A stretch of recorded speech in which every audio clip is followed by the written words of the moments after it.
हरे कृष्णा। सभी भक्तों को विशेष विशेष स्वागत है और बहुत बहुत शुभकामना भी है। दशई के अवसर पर दुर्गा पूजा आ रहा है, तो इस अवसर पर मैं एक कथा लेके आया हूँ। इस कथा के लिए अद्भुत रामायण में वर्णन है, जहाँ पे भगवान श्री राम अपने आसन पे बैठ के और अपने दंड भुज को ऐसे ऐसे देखते हैं। तो सीता मैया कहती हैं कि क्या देख रहे हैं प्रभु, ऐसे ऐसे क्यों कर रहे हैं। तो भगवान राम कहते हैं, देखिए इस संसार में जितने भी असुर थे सबका मैंने नाश कर दिया, सारे निशाचर मारे गए, अब कोई नहीं है। तो सीता मैया कहती है कि प्रभु अभी भी बहुत असुर बाकी है।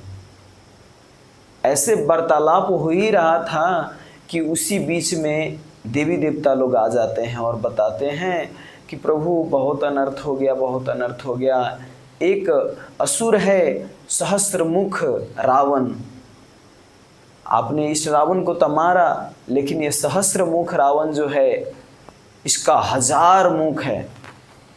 ये आपने 10 मुख वाले को मारे और ये 1000 मुख वाला है, ये बहुत बलवान है।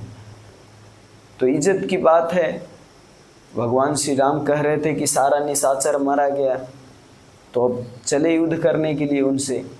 भगवान श्री राम गए युद्ध करने के लिए।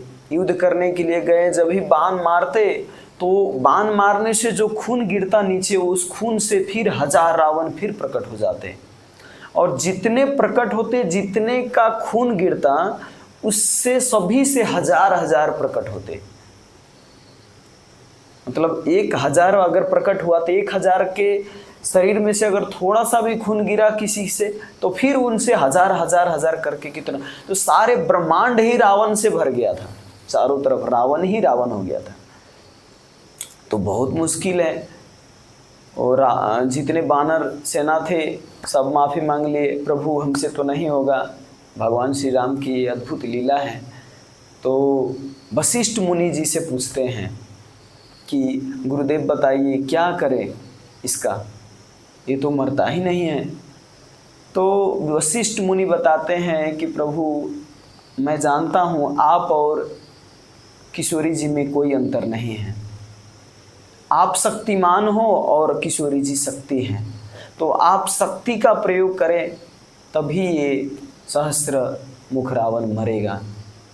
तब जाके वास्तव में उस समय भगवान श्री राम स्तुति करते हैं सीता महारानी की।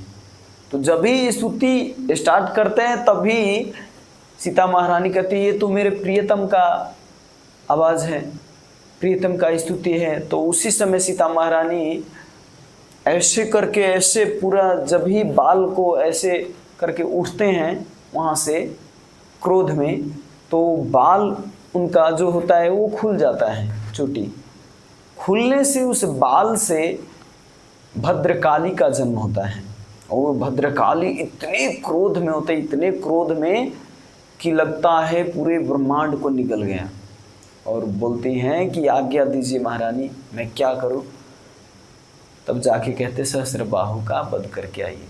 तब जाके वहाँ से जाते हैं और उनका वध कैसे करते हैं कि एक भी खून गिरने ही नहीं देते हैं नीचे।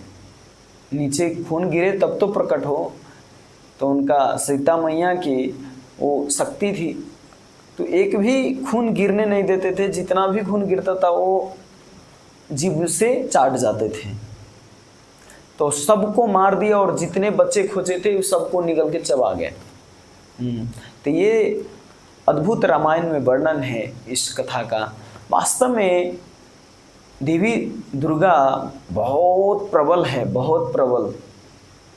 किसके लिए? जो भौतिकवादी में लिप्त रहता है, जो भोग में लिप्त रहता है।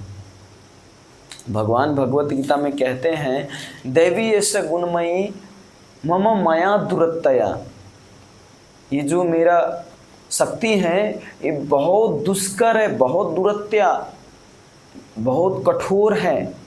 लेकिन कौन है? माम एवं प्रपद्यन्ते माया में ताम तरंती ते, जो हमको भजता है, जो हमको मानता है, वो आसानी से इस माया को पार कर सकता है। लेकिन जो नहीं मानता, जो हरे कृष्णा जप नहीं करता, उसको पार पाना बहुत दुरतया। तो इसीलिए जैसे एक बच्चा हो और उसको कहिए नदी पार करने के लिए, तो जंप करने के लिए कहिए तो कैसे कर पाएंगे? छोटा बच्चा नहीं कर पाएंगे। उसको आसान क्या होगा कि बड़ों का सहारा लेके पार जाना। अगर उसको कोई पकड़ के और उस पार रख दे तो पार हो जाएगा। इसी तरह हम इस भवसागर में पड़े हुए हैं। ये सारा संसार इतना बड़ा भवसागर है, इस भवसागर में पड़े हैं और इस भवसागर से बचाने के लिए जब तक भगवान की कृपा ना हो, उनकी सहायता ना हो, तब तक हम इस भवसागर से पार नहीं पा सकते।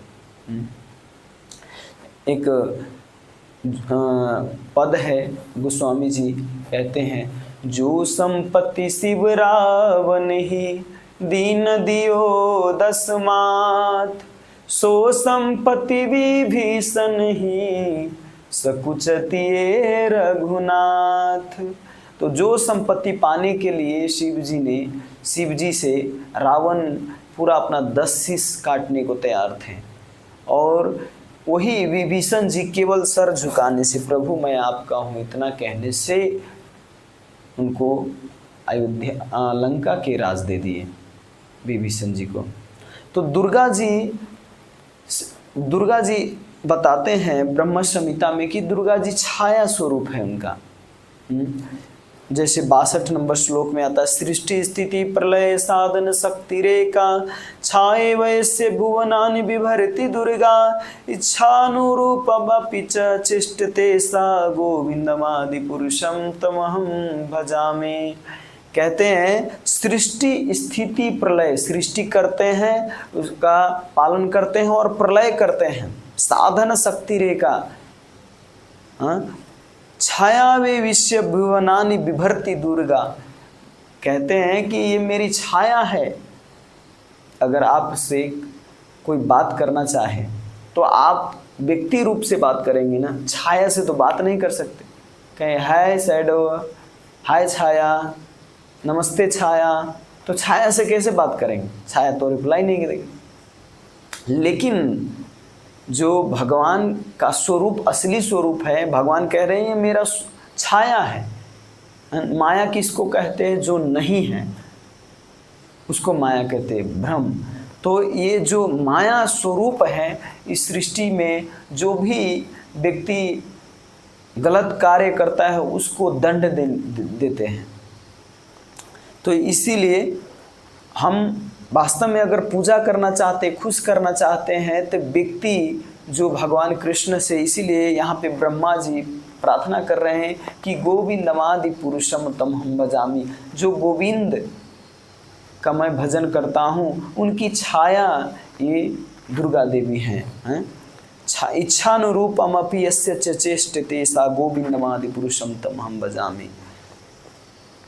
तो जो और अपनी इच्छा से दुर्गा देवी नहीं किसी को मार सकती, इच्छा अनुरूप, जब भगवान कृष्ण की इच्छा होता है तब दुर्गा देवी किसी को मार सकती है। जैसे आपके हाथ में, अगर आप गवर्नमेंट का पुलिस हो, आर्मी हो, तो आपके हाथ में बंदूक दिया तो आप जो पाए उसको नहीं मार सकते। अगर कोई गाड़ी आपको लिफ्ट नहीं दिया, आपको खाने को नहीं दिया, गुस्सा हुए, तो उसको मार देंगे तो आपको दंड देना पड़ेगा, वो आप जेल जाना पड़ेगा। लेकिन अगर गवर्नमेंट के आज्ञा अनुसार अगर मारते हैं तो आपका गलती नहीं, वो आपका कर्तव्य है, धर्म है। इसी तरह यहाँ पे इच्छा अनुरूप दुर्गा जी भगवान कृष्ण के इच्छा से ही 3 कष्ट देते हैं लोगों को कि भगवान के शरण में जाए। किसको? जो भगवान के शरण में नहीं जाता, हरे कृष्ण का जप नहीं करता, उनको दंड देते हैं। तो यहाँ पे पहला है आदि आध्यात्मिक, दूसरा है आदि दैविक और तीसरा है आदि भौतिक। आदि दैविक में क्या होता है? शरीर का कष्ट होगा आपको, जिसमें सर दर्द करना, पेट दर्द करना, पैर टूट जाना, तो ये आदि आत्मिक कहते हैं इसको। और दूसरा है आदि दैविक, जिसमें सुनामी, भूकंप आता है, बहुत उहरी बतास, बहुत ज़्यादा पानी पड़ गया, उससे बीमार हो गए, तो इसको आदि दैविक दुख कहते हैं। और आदि भौतिक जो जैसे कोई टांग खींचना, आपको समाज में आगे बढ़ने नहीं देना, ये तीनों जो है, ये दुर्गा जी का जो त्रिशूल है, ये त्रिशूल के 3 शूल का अर्थ होता है दुख। तो 3 शूल जो है ये इसी तरीके से दुर्गा देवी सबको दुख देती हैं। दुख क्यों देती हैं? कि ये शरण में जाए। देखिए जेल में क्यों रखा जाता है कैदी को? ऐसे तो पागलपन से तो नहीं रखा जाता, जो गलती किए हैं उसी को जेल में रखते हैं।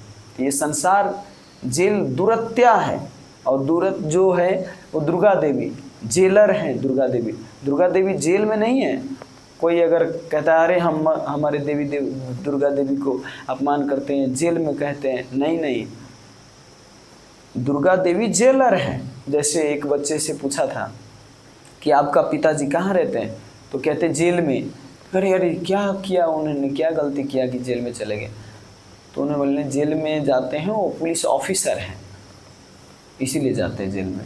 तो जेलर और जेल में रहने वाले में बहुत अंतर है।